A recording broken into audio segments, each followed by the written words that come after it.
This is Retail Voices, the podcast where leaders from the world of retail and outside of retail talk straight about what really works. Insight, innovation, and the human side of the industry all in one place. Hosted by Mark Lack. That's me. Let's dive in. Hi Mark, and welcome to Retail Voices. Hey Mark, how you doing? That's an easy one, right? We're going to remember that, aren't we? Marky Mark. Mark and Mark, exactly. It's a very easy one.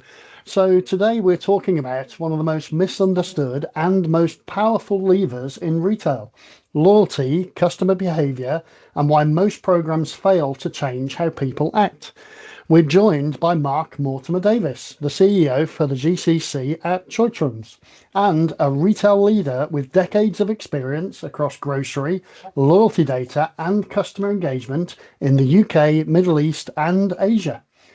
Mark has led or founded some of the region's most influential customer programs, from Air Miles to BOUNZ Rewards and Dubai Points, and most recently the operator behind the groundbreaking lottery, Emirates Draw, all built with deep cultural sensitivity and behavioural design. Today we're going to cut through the noise and talk about what really drives repeat visits, trust and long-term value, especially in modern retail. Mark, welcome. That was a bit of a long intro, but we've known each other for a while as well. 42 years in a sentence. Yeah, a long time now. Yeah. Yes, it is a long time. We're both going that grey colour again. So, I mean, you've spent your career deep inside retail operations before moving into loyalty and engagement. Yeah. How did those early years shape how you think about customers today? Look, I think I was lucky. I started my career with Sainsbury's in the UK, and they were very much into the customer. They were the first people to have own label, and they'd looked at all of that. And in our training, there was always customer. And then I went to work for the Gonzaga family in Saudi with Sarawat, their retail concept at the time. And the family, as a young man, again taught me the importance of customer, whether it was in our retail business or they have a massive distribution business. They were very, very keenly customer focused. And the biggest way you could get in trouble with the family members was to upset or disappoint a customer. And I learned that from them. And I probably, what they taught me was it was very important to listen. So we were in our stores most mornings and evenings because we worked split days. That was the way in the day. So you could buy something in the morning, you'd see it on sale in the evening, but you could talk to customers all day. And what they then made sure we did was, look, once you've listened, as I said to other people, it's like being in a marriage, right? You actually learn to listen and then act on it, because if you don't act on it, you're in trouble. And I think the Gonzagas were like that. They said, okay, you've listened, now go do something about it. And yeah, I was very lucky. They gave you room as a young man, as a young manager. They gave you room to do that, and I think that was the biggest learning. Look, take time to listen, but then move yourself. So yeah. No, that's very good. I mean, it's interesting because I started my career at Majestic Wines as part of retail, and this was back in the day when we opened the 15th store. The first store in the north, which was Birmingham store. So we were the first store outside of London, essentially. The north is now Birmingham, right? The north back then was Birmingham, yeah, which is quite amusing. But we were taught a lot about customer service via these guys, because it was that one-to-one discussions with customers. It was that convincing, because at the time you had to buy a minimum of 12 bottles. So getting people in the sort of middle 80s to buy 12 bottles of wine in one go was challenging from time to time. People didn't know the product then, right? Yeah, they didn't know wine. And we had 2,000 or 3,000 different wines. Luckily we had the wine tasting counter, so we could actually open a bottle and let people try. But we spent a lot of time communicating with customers and talking to them about what sort of things they usually like, what do they drink, when do they drink it, what are they actually trying to pair it with. And we were all WESET trained as well to make sure that we had enough knowledge to be able to talk to customers about wine itself.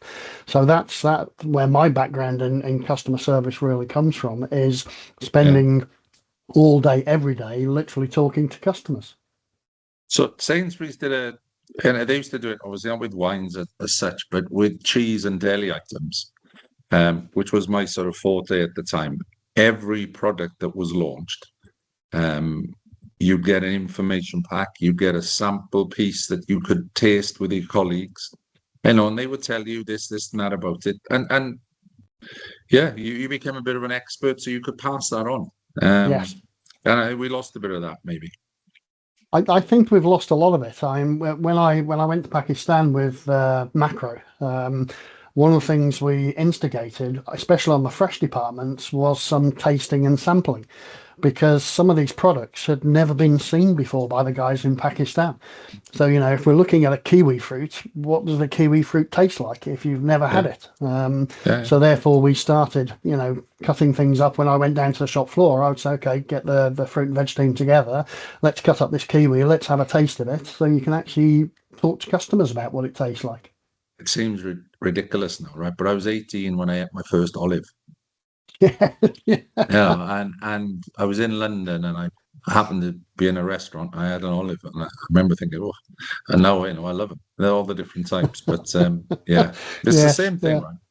It is the same thing, and you're right. I think it's missing nowadays in terms of people having deep knowledge in departments. I mean, obviously, you're from the UK, so you know what's been happening to some of the retailers back in the UK, and they're removing all of those fun departments, like the butchery department, like the fisheries, like the deli counters, and just making them completely self-serve. And I think it removes that interaction with the customer that you would normally get. Yeah, look, there's obviously a staff cost issue, right, in the UK, and you can understand as retailers, you understand it. But I do think you lose that opportunity to differentiate and upsell, Absolutely, because it just becomes another packet, and then I think it's a harder job. But I mean, obviously, we have at Choithrams, we have that link with Sainsbury's, so I spend a lot of time talking to the guys. And the pressures there, and you can understand why they're doing it. But yeah. I mean, I can understand why they're doing it. It comes down to a cost-based issue.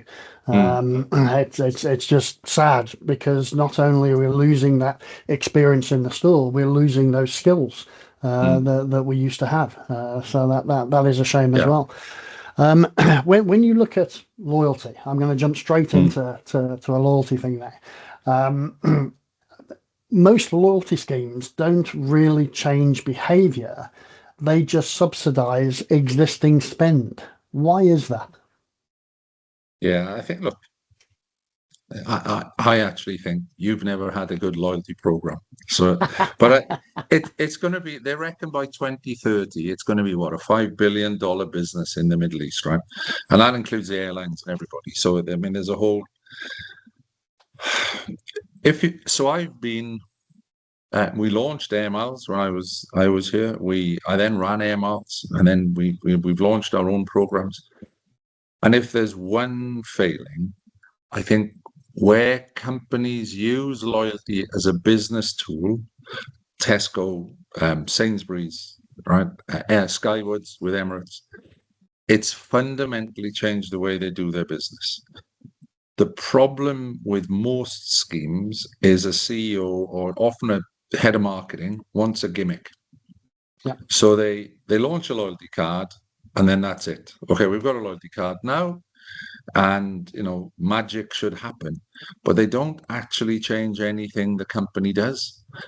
And I think if you're going to have a loyalty card, then you have to decide to change the way you act and behave. If you're going to buy a Ferrari, you have to change the way you look at maintenance. You have to look at the way where you drive, how you drive.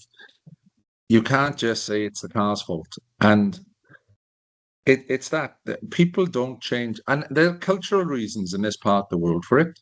You and I both know, sometimes you lose your job, you have to leave the country, right? Yes. Yeah. So if you're a manager and you've had your staff and your well-being because you do something very well. And the example I go, if you know that you've made money selling yellow tins, then you will strive to sell more yellow tins. And so if a loyalty system comes along and says, hey, maybe you should look at these blue tins, it's not just professionally it's challenging you, it's actually safety and security. Will I lose my job? What will happen to me? So there's a lot of cultural, because you may have to leave the country. What's the worst going to happen in London? You lose a job, you stay in the same house, you go and find another one. Whereas here in the past, that hasn't been the case. So there was that. So the CMO looked at it, the CEO didn't care. Yep. Nothing changed in the business. Staff then felt threatened. Hang on, what's this data? If you want to know information about yellow tins, ask me. I've been buying them for 10 years. And all of that, I think it just didn't help the success. And there was a lot of, I remember the head of a very well-known, I won't say who it was. He was a New Zealander and he ran a major petrol retailer. And we were giving him an offer for loyalty. And one was to join our program, Air Miles at the time. And the other one was to have his own. And there was a fundamental large difference in cost. And I said, well, why do you want that one? And he said, I'm going to take both of them upstairs. And I said, but it's a lot more expensive if you want to do your own. And he said something which I always stuck with me. And this is maybe 20 years ago. He said to me, that's the cost of ego. And, when you look at Tesco, I mean, look at the famous programs that are always quoted, Tesco, Clubcard, and all these others. They've got 19, 20 million members. So the cost of running that program is shared. Programs out here don't have that scale and size. And yet they all want to have their own engine, their own staff, their own this, their own that. So the cost per member managed is vastly different. Mm. And so those things, I think, have conspired in this region to make it difficult. Go back to my Ferrari. I always say, look, if you go and buy a Ferrari and then drive it on the sand dunes, it's not the car's fault you're stuck, right? And it is a little bit of that. So it's this. It needs to be top down. There needs to be a plan agreed with the client beforehand of all these areas that need to change. And what I used to use was the example of this. A loyalty company is like a tailor. So I've got a cloth. I'll tailor it for you. Mm. But if you suck your stomach in and I make it the wrong size, it's your fault, right? Yes. Yep. You've got to let us see how the business operates, and then we can help how you change the various parts of your business to serve your customer better. It won't work as a marketing gimmick. It won't work. I haven't seen it work. Yeah, and I remember my time really well in the Middle East, and constantly getting people coming to me saying, loyalty, because everybody's now got loyalty. I think you were at the time. Yes, yeah, you were. I think you still owe me for that. Probably, yes. But I think the thing was at the time was it was almost like everybody was signing up. Everybody had to have a loyalty card. Yeah. And so this is why there were so many, not mistakes made, but people didn't really understand what they needed to do with the information to change those behaviours. Like puppies at Christmas. Absolutely. Yeah. You get the puppy for Christmas. But yeah, I like puppies for Christmas. Yeah. They got the shiny new toy, which is either the CEO wanted it or somebody wanted it because they felt it was a bit like, what the kids call it nowadays, FOMO, fear of missing out. You've got to have that loyalty card. And that's, I mean, when we set up our own one for the Fucom Géant business, we went with app first. We were the first app-led grocery loyalty scheme. And we did manage to start looking at changing behaviours. We also spoke with one of the very large affiliated data processing companies that was affiliated to a large retailer in the UK. I think you know who that would be. Yeah.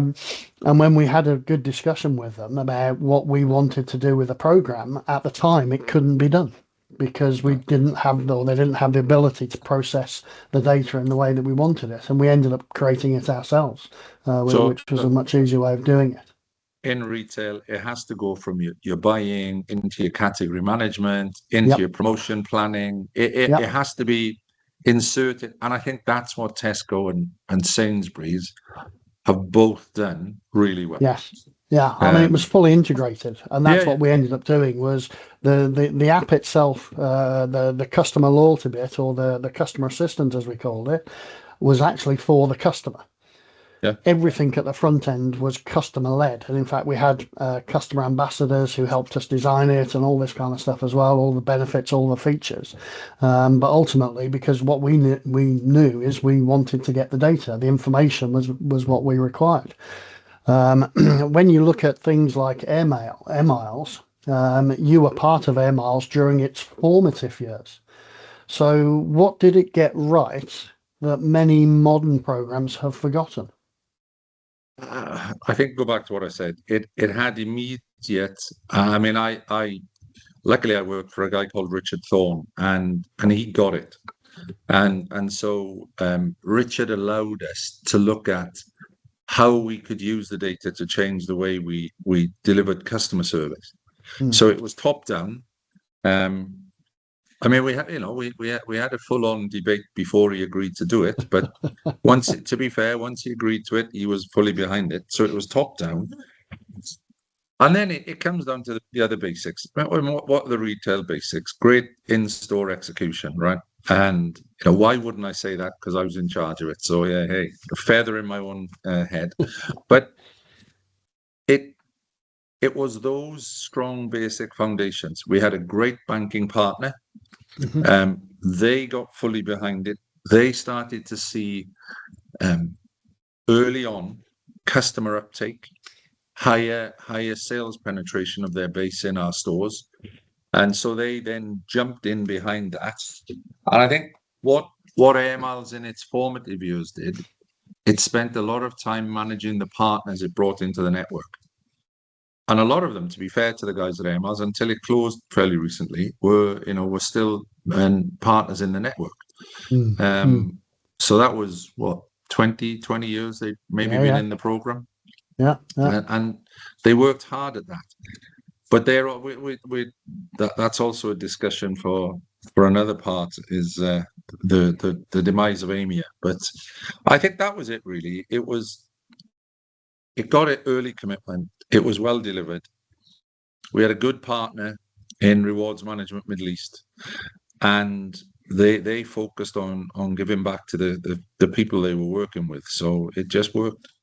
No, that's very good. And you're right, having the right partner, but also having the right, from a leadership perspective. We knew where it was driven from within Tesco and Clubcard.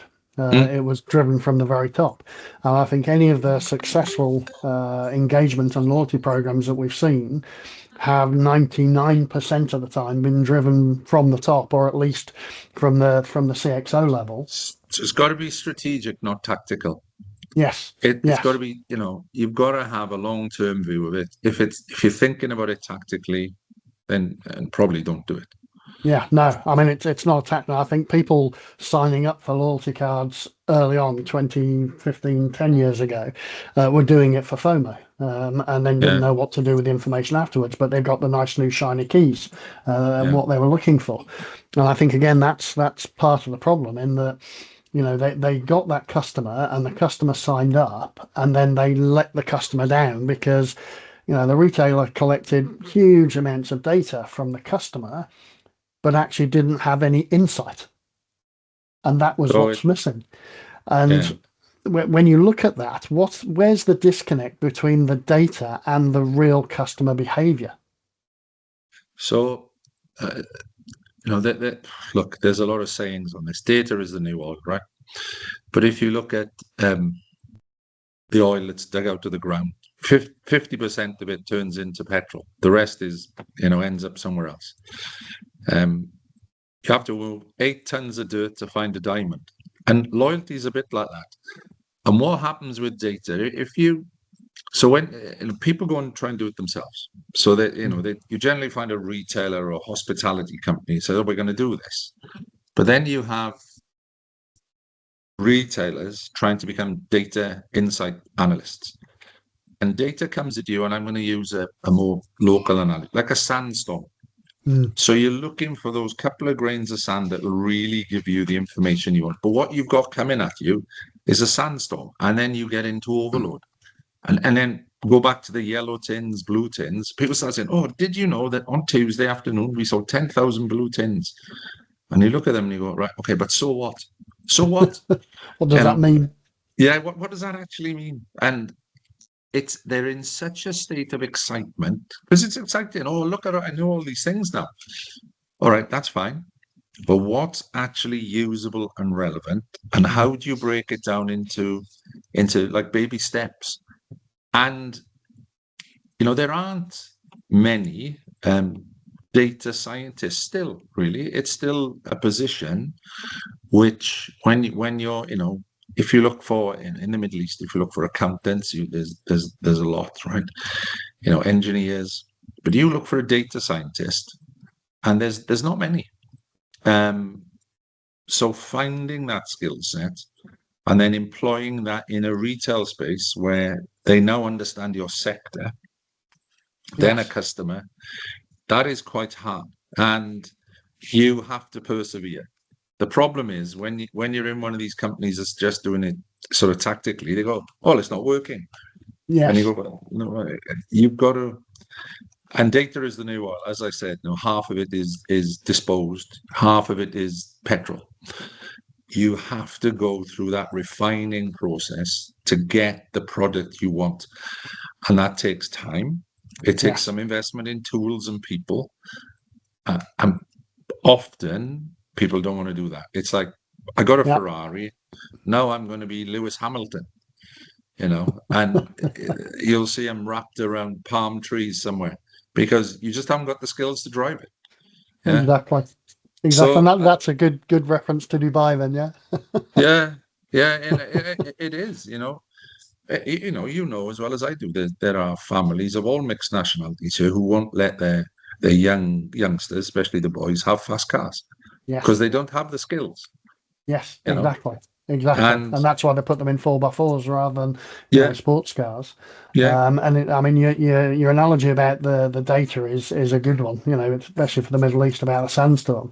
When we were setting up Happy Me from the beginning, the first thing I did is I made the senior team, all of the senior team at the main corporate office as well as the country head offices. I sent them the book Scoring Points, which was a Tesco club card book. And they all had to read that. And then after that, once we had launched the program and we started getting data, the second book that I sent them was Drinking from the Fire Hose. Which again is another good way of understanding the data. Because you had to look for your North Star, and this is what allowed us to very quickly. I mean, when we first started getting data through, myself and chief commercial and chief audit and all that, we spent half a day just giddy with data until we. Right? Oh, it was amazing, and then we sort of after. Look at this, and we just kept digging and digging, and we realized that this is actually not helping us. So then we sort of came out of it again and said, okay, what do we need first? What's the first bits of information that we need to change customers' behavior? So we dragged those bits out first and said, okay, let's just measure those and then do something with it. So when we did our first quarterly couponing, because we followed the Tesco way of sending out a quarterly voucher, a thank you voucher, and then we sent out the coupons. The very first coupons that we sent out had a 42% redemption. Wow. Which was stunning, considering we know, it's 3% in normal marketing terms, retail. And we had in our high value, high frequency customers, the first batch that we saw, within the first 3 months, we'd seen a 12% increase in sales to our highest value, highest frequency customers. And these at the time were just very small tweaks we were making. So there is that disconnect between, okay, I've now got all of this data. What do I do with it? and where do I use it to change customer behaviors? And I see that a lot. I mean, we can talk about some of the biggest retailers in the Middle East, and they have huge amounts of data on people across multiple different categories of purchases, but they're not using it. I think, look, I mean, a couple of them are now moving that way. And they've brought some decent people in from some good programs, and you can see the sort of shift. And it's good. It's good for everybody. I mean, as you referenced, we launched BOUNZ. We're not going to be of that scale and size. So, but it's good to see the whole industry get an uplift, because now people look at it and they go, "Oh, well, they're doing that, and we can't afford to do that, but can we work with you guys?" And I, as I say to them all, look, everybody says, "Well, what will happen?" I say, if you go to look at America, the biggest retailer in the world, you got Amazon and Walmart. They both still exist, and so do most of the American retailers that were there when they both launched. It's just changed. And people showing that a concept works. What's the old adage? Put one pizza shop on a street. If you have 3 pizza shops, they all sell more pizza, and it's a good thing. It's a good thing for that professionalism of the sector. Then, if you want. Yes.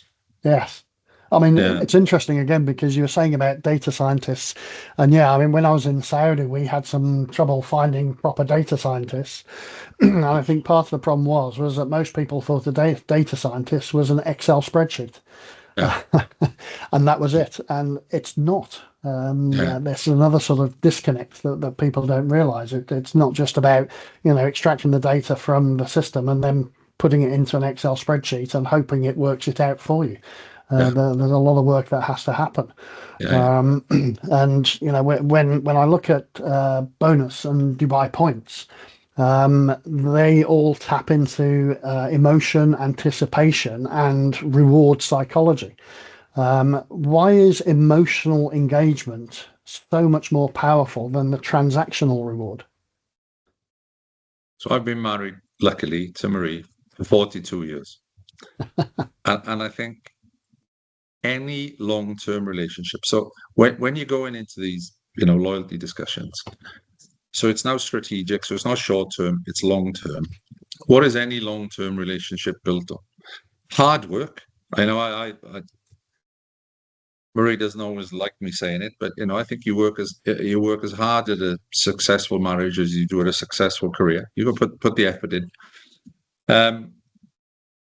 Shared values. What are values? What values? I mean, we do a lot with various CSR things, so it's good that our partners we work with do the same. So you have shared values, a little bit of excitement. You get excitement. What can we build together? So within businesses, what synergy do we have? How can we help you, and how can you help us, and how do we help the customer? So there's that sort of that view of it, and then more and more, and especially with the younger gen, shared memories. Okay, how do I remember my first great experience, right? And where did we go to on that first great holiday? And how could I afford something that previously maybe I couldn't have afforded? And how does that program look after me as an individual? And I think if you get that right, that helps you over time. But it does take time. Initially, it's all excitement. Oh, I got this, and I got that, and you got some extra thank yous for joining or whatever. But that wears off. I think the rest of that trust is built on the rest of what I was saying, and then all of a sudden you have a relationship. When the customer talks to you, you have to act. There's nothing worse than saying to someone, "What do you think?" And then they take time to tell you, then you ignore them, or worse than that, you don't do anything. So, we ask, we tend to act. Sometimes if we can't, we normally now go back and say, "Look, thank you, but here's an honest reason of why we can't do this at the moment." Yep. And And I think it's that really. It's as simple as that. It's a long-term relationship, and you have to treat each partner like that.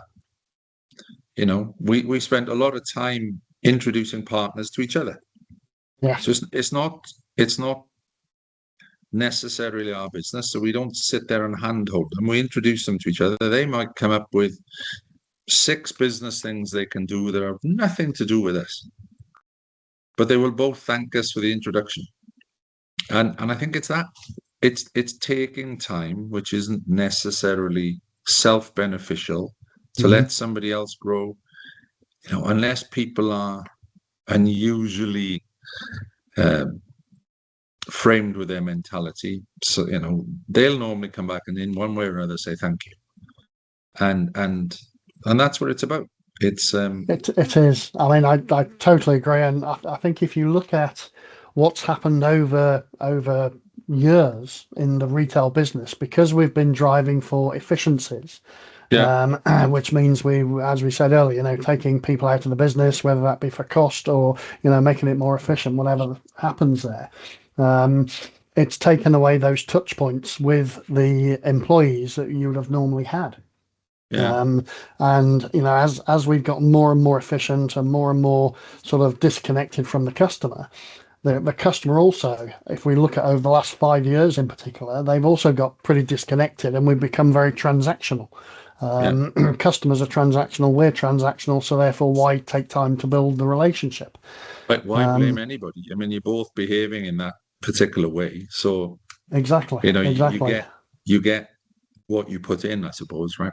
Yes, yeah, and it's interesting that you are sometimes shocked when someone speaks to you in a retail environment and says, "Can I help you?" or "Are you looking for something?" or "Is there something I can help you with?" Or I was chatting to myself and my wife were chatting to an Aldi checkout operator because my wife particularly likes this rosé wine that they do at the moment. And we had 6 bottles of it, and the cashier actually asked us, "Oh, is that a good wine?" Because you're buying a few of them. And my wife just had a chat with her about what it tasted like, how it was, this and the other. Now, whether she goes on and buys any of that, or whether it's just something that particular individual does, she could say the same about every bottle of wine that comes through her checkout. It doesn't matter. The fact is there was an interaction there that made us think, "Oh, we'll go back there," because that was actually a nice experience.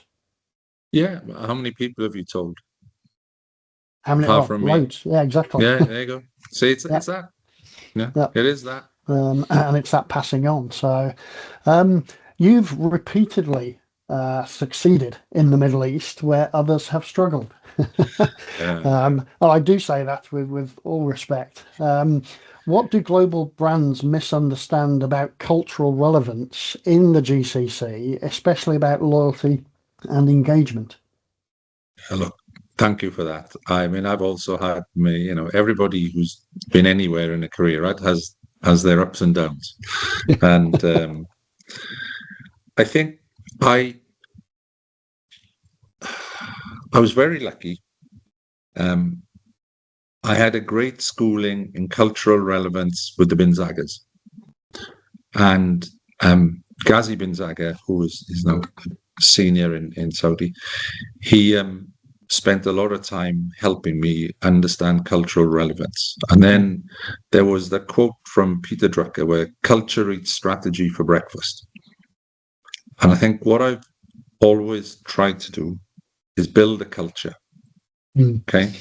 Now, my mother was an immigrant. My mother was Austrian, and in Wales at the time, the war hadn't long. Well, it had fairly long, 15, 20 years, but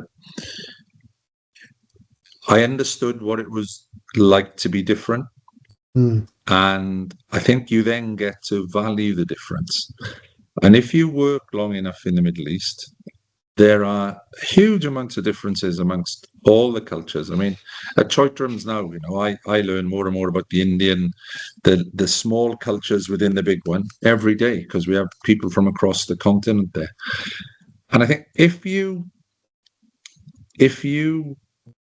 put all of that together, and if you listen we had a staff issue the other day, and how did I find out? My driver told me, right? And you got two ways. You can either take time to listen to the driver, or you can sit there and go, I'm the CEO, who are you speaking to? I'm busy here on my playing whatever I'm playing on my phone. And I think if you do that, then you have a chance of success in the region.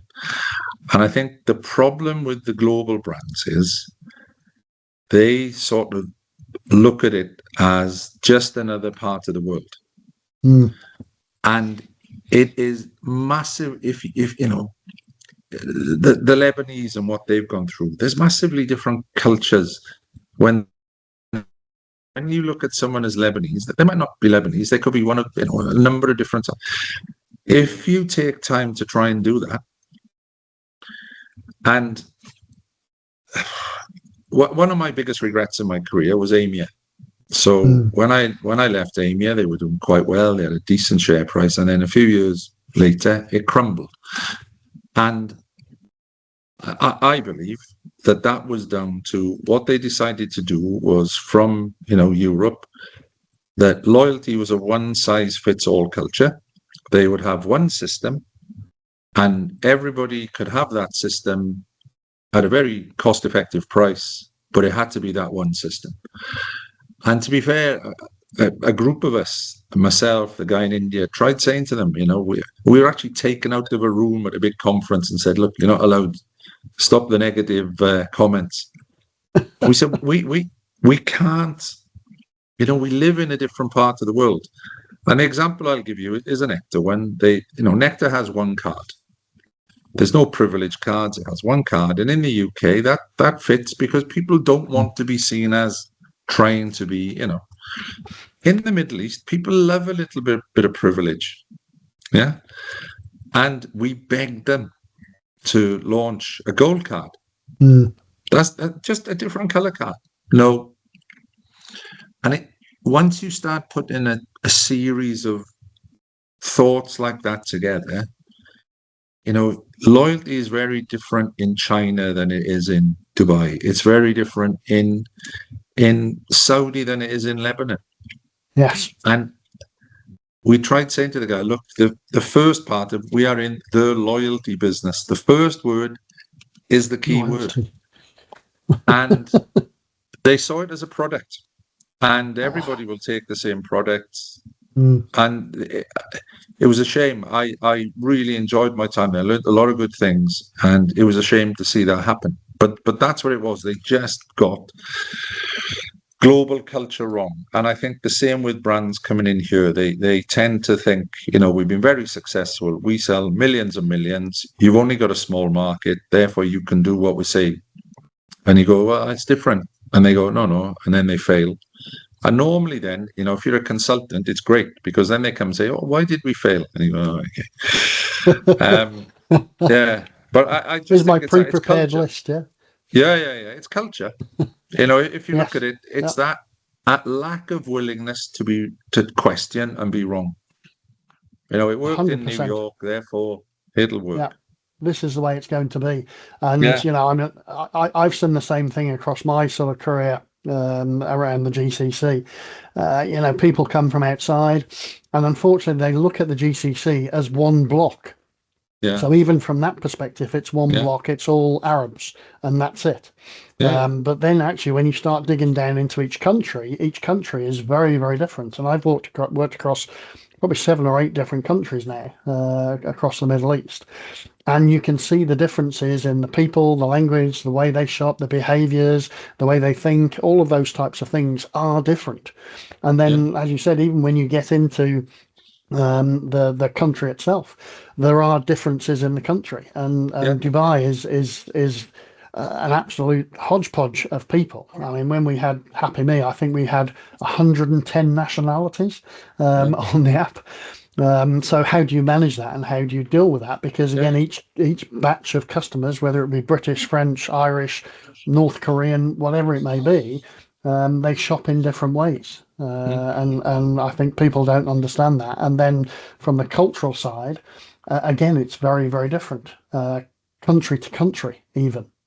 Yeah, look, I'm a big fan of Stephen Covey and his Seven Habits, Stephen Habit and his Yes. Seven Coveys, and I remember a video which I can't find now, but years ago it was a head of culture on one of the Pacific Islands, and he was a huge man, and he was talking about his job, and he summarized it like this. He said, "We have many religions, cultures, everything on my island."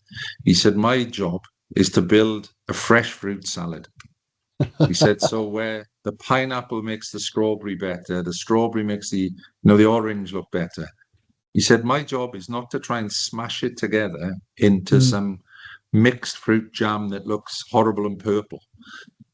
And I always remember that. It was a great video, and I've never been able to get it, but it just summed it up.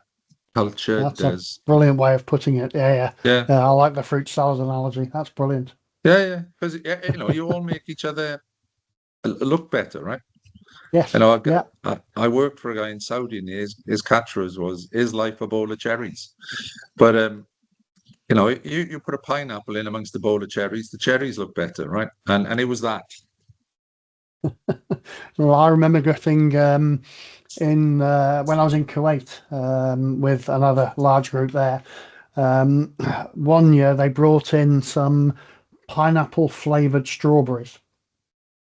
They'd done some Yeah, manipulation, yeah, magic. and they were pineapple flavored strawberries, and they were the equivalent of £10 sterling per punnet. So as you can Oof. imagine, we didn't sell many, Yeah. but the good thing is obviously we had to sample them first to make sure they were, to understand what these things were. So I think we only brought them in once, and then that was it. It's like people bringing in the square watermelons, Yeah, it's a bit of fun for a yeah. while, It's a bit of fun. Yeah, and that's really it. yeah. I mean, as you know, some retailers as well are uncomfortable with things like lotteries and gamification. What do they misunderstand about these mechanics as legitimate engagement tools?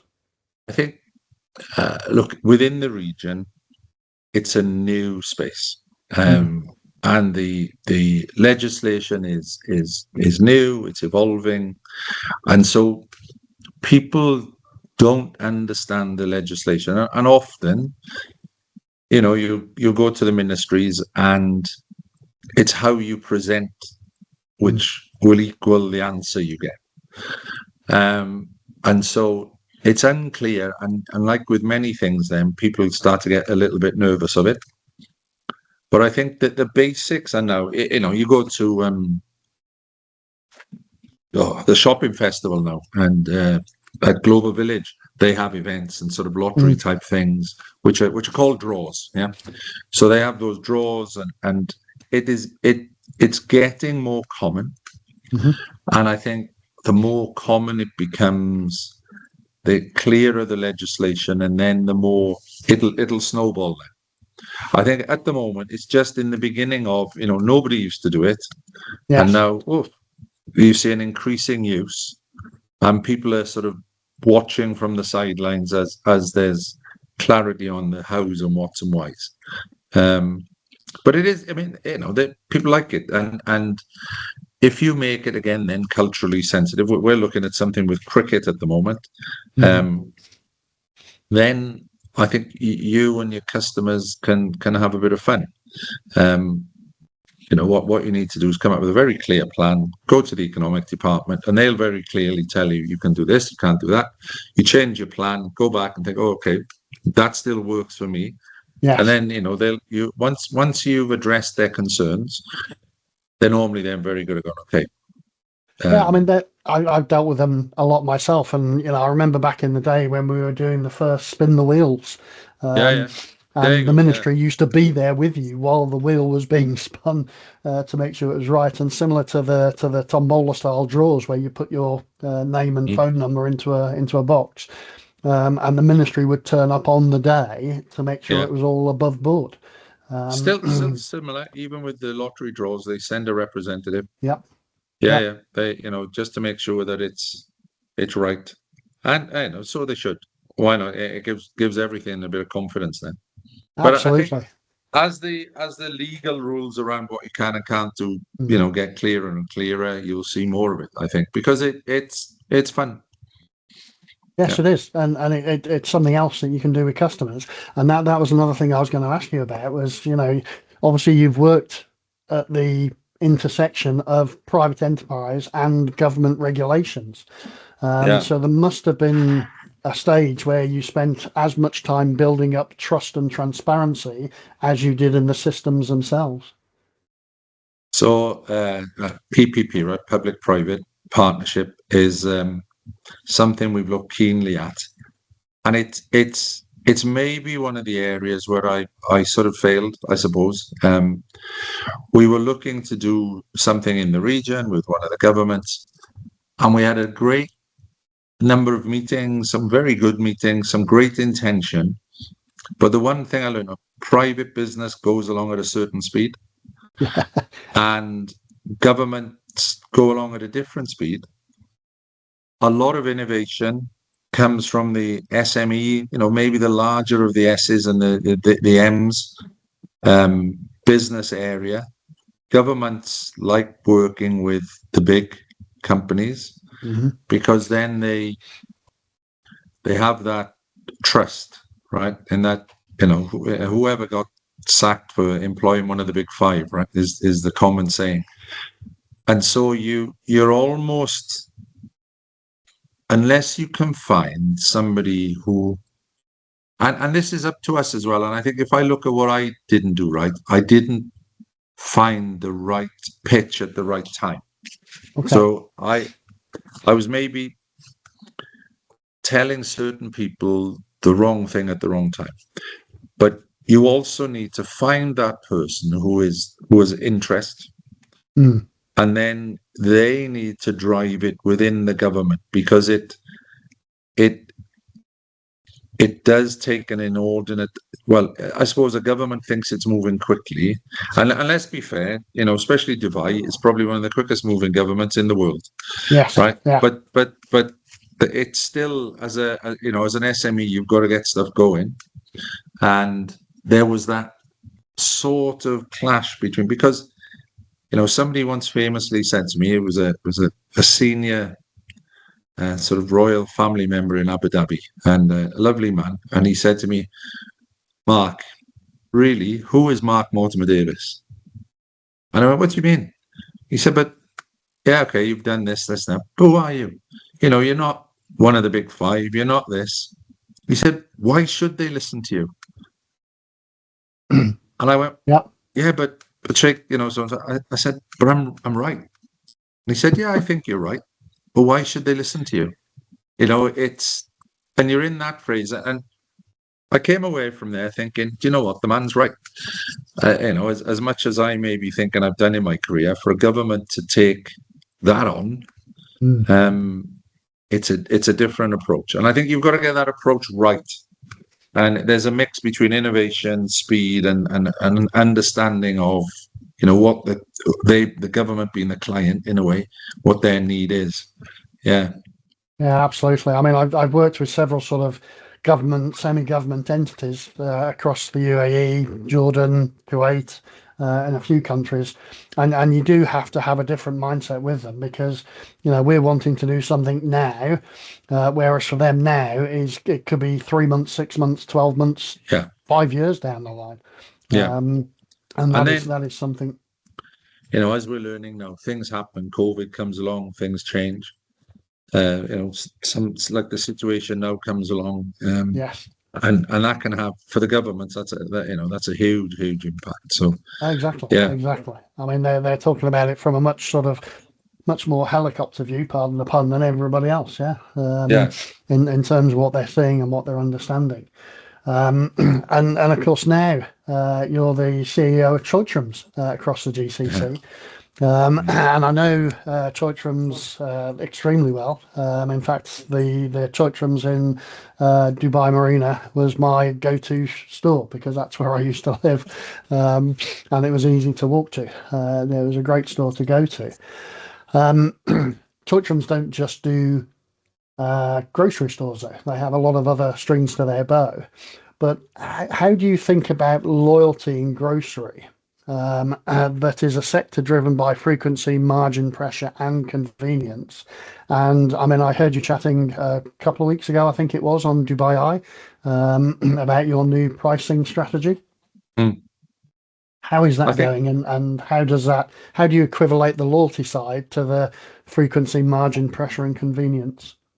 So when I alluded to when we started Air Miles, right? I remember speaking to one of the loyalty guys at the time, and I was the client. And the way he explained it to me was like this: Mark, you have to get the basic of your business right. So your cake has to be a good cake. Then what loyalty does, it puts the cream on the top to make it look like an excellent cake. He said, but if your basics are wrong, doesn't matter what you do, because you can fool a customer once, you won't fool them long term. So there's two things. So we had, as I think I explained, we did 10,000, well, over 11,000 now face-to-face interviews in our stores. We've probably done more than 30,000 online questionnaires with our loyal customers and customers who've never shopped with us, who we've picked up in our loyalty business from other sectors, and we've asked them. Our pricing was wrong, so we had to get the cake right. So that was the first step in that. Now, is loyalty more vital than ever? We're a sort of, we're not a big hypermarket. We are a local supermarket with a high degree of daily fresh turnover. So customer loyalty to us is more vital than ever, but not issuing and redeeming points. It's in the data. So how can we make our supply chain better? How do we make our marketing better? If I can run 5 promotions using a mix of loyalty and discount, instead of 3 promotions using only discount, I can drive my business. How do we use the mix to drive our business? And that is where we are right now. So we are looking at, right, we've got our everyday pricing, right? Now what else do we need to do on top of that? So to me, we have now, I think it's 30 customer brand ambassadors. Okay. They're the front face of this customer centricity thing. So as I said earlier on, unless you're going to change the way you work, so customer ambassadors to us in the stores was a change of the way we work. We now get weekly feedback off them, and we're just automating it with an online system. Because what we had, if you come through on WhatsApp, you're over here. If you come through on email, you're over here. If you ring a store, you're over here. If you ring a helpline, you're down there. So we're just integrating all of that now with the loyalty, and then we'll be able to see what people are saying, why are they saying it, measure it, and do all those things we talked about earlier to make our business more efficient. Now, if the more efficient my business is, the more I can put back in the hands of the customer. And simply, so I think it's more vital for us than probably ever. That's right, and I mean your cake and the cream on top is again a great analogy, and it's similar to what I used to say to people all the time. You're saying about getting the cake right. We used to talk about the lipstick on a pig. Yeah. It's a very old way of looking at it, but once you take the lipstick off it, if it's still a pig, then customers are going to notice pretty quickly. And it also says, look, you get on and do what you're good at. So retailers can be retailers. Yep. The loyalty team get on with doing what they're good at, and put it all together, and you have a happy experience. And then it is that. I mean, what it's like running a retail business. It's an all day, every day. As I always say to them, it's 1,000 boring jobs you have to do every day, and you got to do it right. Whether it's deliveries, cleaning the toilets, whatever it is. So that's what we need to do. And then we lay over that some intelligence and we use that to make running the stores easier. Yes. I mean, again, I was one country that I went to, the first 3 months, because the business itself was not as good as it should have been. I was there to help it turn around. For the first 3 months, all I said was products on a clean shelf with a price ticket, because that's all I need. That's all I could really get them to do while we were looking at all of the other things. And all of a sudden, we went from a negative 20% year-on-year sales decline to a black zero. We actually reduced that within 3 months just by having the products that customers wanted on a clean shelf, so it's hygienic, and they could actually see the price of the product. And sometimes you do have to. You'll have to excuse the other retailers on your calls now, but I always say to people, look, retailing is not for smart people. Yes. You know, clever people go off and become engineers and doctors and all the rest. But retail is for people who have got smarts. Yes. So you've got to understand that. You've got to get it right. You've got to get your basics right every day. And then if you get your basics right, then you get nice things like you invite me on to an interview, you know, the suppliers will fly you off to somewhere for some event. But if the basics aren't right, you're not in the game. Yes, exactly. And people just complicate it all the time. You know, we Choithrams, we had, I think, 6 or 7 pricing levels. And I mean, I've been at this a long time. I couldn't understand it. So God, God knows how a poor customer was meant to do it. So we've been stripping that away. Very good. I mean, we just had a base plus, which was based on a format to make it simple, and then it was understandable across the different formats. And then we started introducing different brands, but even then we still used a base pricing and then a plus based upon the format. So obviously hypermarket was always the cheapest, then supermarket, then convenience, and finally fuel stations. And it was easy to see what we needed to do, where we needed to do, but that didn't mean we would, have every product in a fuel station more expensive and everything, because there was still some elasticity in the price, and there's only a certain amount people will pay. I'm going to ask you to look into your crystal ball now. If we looked ahead 5 years, what will loyalty programs need to do differently to remain relevant? I'd say, okay, so any of the sort of loyalty point factories will have closed. Anybody that's just issuing points, that's gone. I think even with the growth of AI, human relevance will be the same thing. And, people are odd characters, so it's quite difficult to predict exactly. So a human touch. Gen Z will be the main, they'll be coming through. They're always on. So I think it's having them constant moments to remember. It's moments to treasure. What can, like your cashier discussion, what are you going to talk to somebody else about this about? And I think every program by then will be payment enabled. I think, anybody who doesn't have a payment process built in, that's just going to be a no. So that's what I see in 5 years. And I think for the partners that remain in the program would have fundamentally changed the way they work. You'd see them you'd be able to talk about them as customer-focused businesses, as people do Sainsbury's, Emirates. I mean, look at the Skywards program.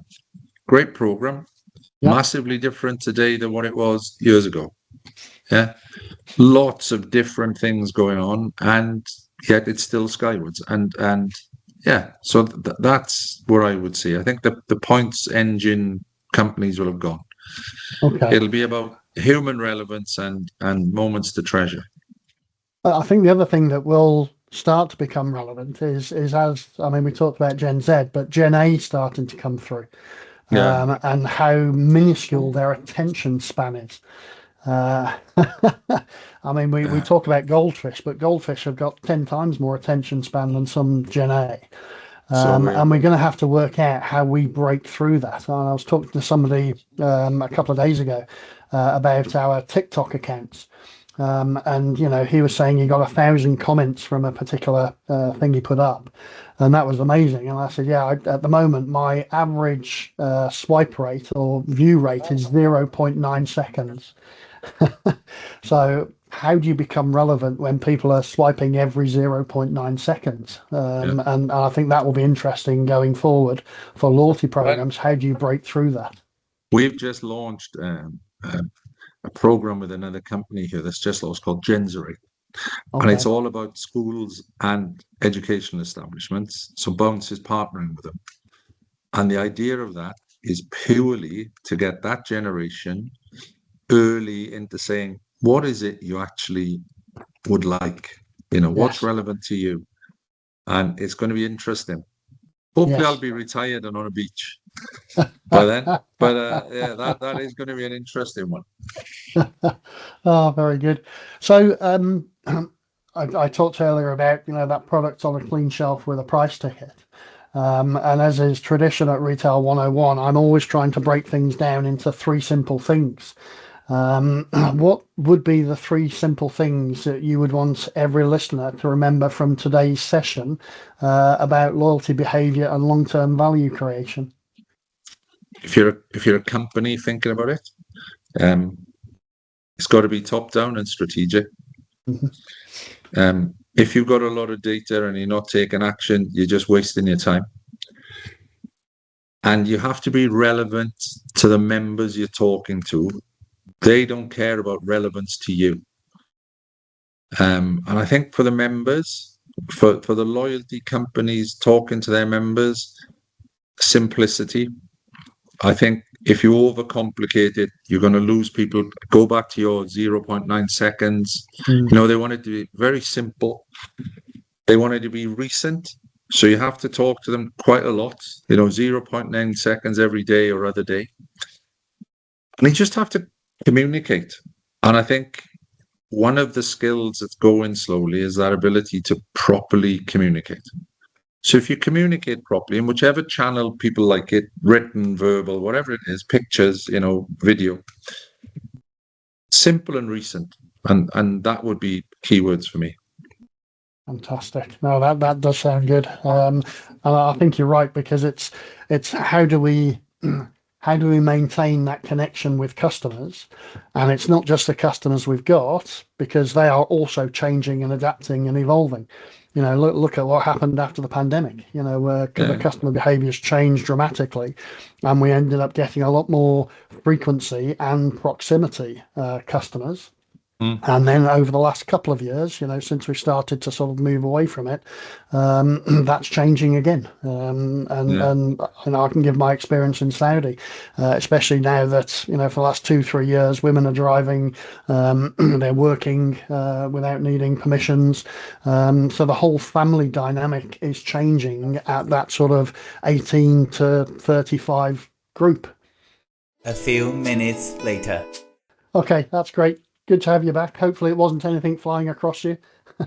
I know that was earlier. There was a couple went across earlier, but very good. But no, it is about how we communicate with the customers. Let me just find my other thing as well that's now disappeared. There we go.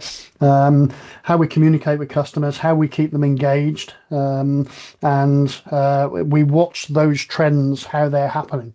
And keep up to date with it. And I think having a good loyalty program with the proper data scientists behind it, that's what allows us to do it. So, Mark, thank you so much for joining us. If you look at the structure, some of the discounters are even doing it now. Oh yes, yeah, absolutely. And who would have said that? 2 years ago, everybody was telling me, no, it's all about price. Really? Yeah. Okay, we'll have a look. And you've been through it long enough, and remember, people come in, we have to strap an add-on to a product to sell it. Okay, then it's a bigger pack to sell it. Then it's X amount free. And I think there are trends and seasons. These things come around and go around. But I think what it is it's never one way. It's a mix. It's used in the mix at different times, in different categories, different products for different customers. And, there was an old saying, somebody said to me, people who haven't got a lot of money need a deal. Rich people love a deal, but it's just finding out which deal at what time do they want. And yeah, so and I think it's just using the mix. So I would never advocate all loyalty, and I'd never say all discount. And I think the trade is reflecting that. Yes, it's starting to. I mean, we can look at specific one, which was the bog off, the buy one get one free. And we always used to push it on things like toilet papers and washing powders. And what would happen was, okay, we'd do a bog off on toilet papers, and then we get no toilet paper sales next month because everybody's already brought forward the purchase. So we very quickly realised that doing a bog off on toilet paper actually doesn't help anybody because you can't use more toilet paper. Well, look at us this week. We had a huge spike Saturday and Sunday because, everybody got nervous. Our business over the week will probably be a little bit up, but it'll even out because now they've got a house full of stuff and they go, oh, we don't need to go out now. And they've just put a load of stress on the supply chain. And it is that. And I think it's just, as you know, every category, every brand have different triggers. Mix them up, give something a little bit of difference. As I said, go back to marriage. If you wore the same shirt every day, your wife would soon be saying, hey, for God's sake, give me something different to look at. So, and I think the customers are very... Yeah, customers are the same as well. Absolutely. Yeah. So, Mark, thank you for joining us today. Everyone, that was Mark Mortimer Davies sharing decades of real-world experience on why loyalty isn't about points. It's about behaviour, trust, and emotional connection. It's now time to say goodbye from Mark. So, goodbye, Mark. Thank you very much for being here. Goodbye. Cheers. And also, of course, goodbye from me. We'll be back soon with another Retail Voices episode. Make sure you check out retail101online.com for more details on upcoming guests. And don't forget to subscribe and ring that bell wherever you get your podcast fix. Welcome to the retail education revolution. Thanks, Mark. That was excellent. Cheers, Mark. Thank you.